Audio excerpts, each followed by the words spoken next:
పిఠాపురం నియోజకవర్గం గొల్లప్రోలు మండలం చేబ్రోలు జనసేన పార్టీ కార్యాలయం వద్ద జనసేన పార్టీ కార్యదర్శి, శాసన మండలి సభ్యులు, ప్రభుత్వ విప్ పిడుగు హరిప్రసాద్ నియోజకవర్గ జనసేన నాయకులతో సమావేశం నిర్వహించారు.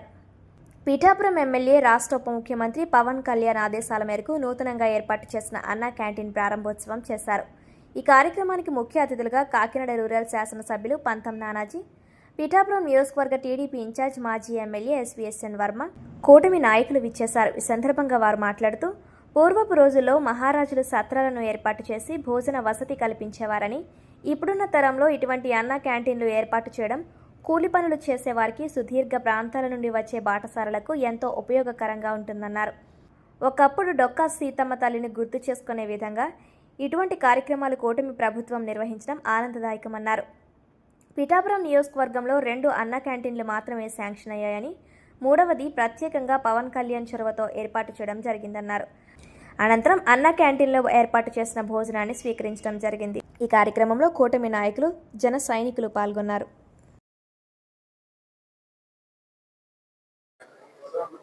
ఈ సందర్భంగా మన కాకినాడ నియోజకవర్గంలోని యూకొత్తపల్లిలో కూడా ఒక కేంద్రం ప్రారంభించడానికి నాకు అవకాశం కలిగింది. ఇది ఒక భాగ్యంగా నేను భావిస్తున్నాను. మనకి భారతీయ సంప్రదాయంలో ఆకలైన వాడికి అంత పట్టెడు అన్నం పెట్టడం అనేది ఒక గొప్ప విషయంగా మనం భావిస్తాము. డొక్కా సీతమ్మ గారి గురించి మనం ఈరోజు కూడా మాట్లాడుకుంటున్నాం, చెప్పుకుంటున్నాం అంటే కారణం ఆవిడ చేసిన ఈ అన్నదాన కార్యక్రమాలే. గతంలో రాజులు, జమీందారులు ఇటువంటి కార్యక్రమాలని ముందుకు తీసుకెళ్లేవాళ్ళు. మనం అక్కడక్కడ చూస్తుంటాం, వింటుంటాం. ఈ సత్రం ఫలానా రాజుగారు కట్టించారు, లేకపోతే ఈ సత్రంలో అన్నదానం కార్యక్రమం కొనసాగడానికి ఆ జమీందారు గారు భూములు ఇచ్చారని మనం వింటూ ఉంటాం. ఆ పరంపరను కూటమి ప్రభుత్వం కూడా కొనసాగిస్తుంది. ఈ రాష్ట్రంలో ఎవరు ఆకలితో మిగిలిపోకూడదు, ఉండిపోకూడదు అనే ఒక గొప్ప సంకల్పంతో ఇప్పటికే 207 కేంద్రాల్లో ఈ అన్నా క్యాంటీన్లు పనిచేస్తున్నాయి.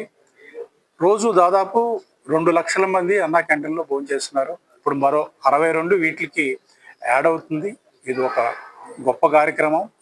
యూకొత్తపల్లిలో కూడా కేంద్రం ప్రారంభించడానికి మన డిప్యూటీ సీఎం గారు చొరవ తీసుకున్నారు. అక్కడ కేంద్రం శాంక్షన్ కాలేదు.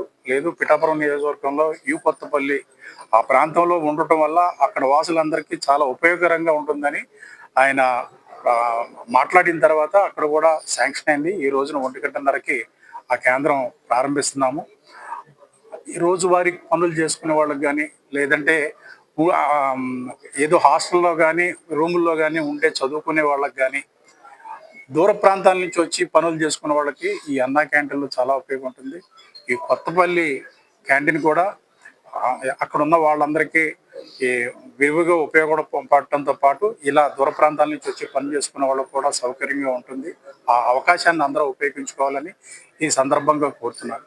Thank you. ఇన్ఛార్జ్ లేక తీవ్రంగా ఇబ్బందులు పడుతుంది ఈ యొక్క ఏదైతే ఉందో కార్యకర్త ఇన్ఛార్జ్ అనేది ఉంటుందండి. ఇన్ఛార్జ్ ఇప్పుడు 5 మెన్ కమిటీ అండి. 5 మెన్ కమిటీ. ఈ 5 మెన్ కమిటీని నేను మంగళగిరి నుంచి నేను కోఆర్డినేట్ చేసుకుంటాను. ఈ సెటప్పే ఉంటుంది. ఇప్పుడు ఇక్కడ ఉన్న వాళ్ళందరూ కాకలు తీరిన రాజకీయ నాయకులు. అటు పెండం దొరబాబు గారు కానీ, లేకపోతే మన డిసిసిబి అధ్యక్షుడు బాబు గారు కానీ, ఉదయ్ గారు కానీ, కొత్తగా ఉత్సాహవంతుడు యువకుడు కిషోరు ఈ కమిటీలో ఉన్నారు. ఒక్కళ్ళు ఇన్ఛార్జిగా ఉంటారనేది లేదు. పవన్ కళ్యాణ్ గారు ఈ నియోజకవర్గానికి అన్ని సర్వం ఆయనే. ఆయన చెప్పిన ఆదేశాలను మేము అమలు చేయడానికి మేము 5గురు ఉన్నాము. ఇలాగే కొనసాగుతుంది.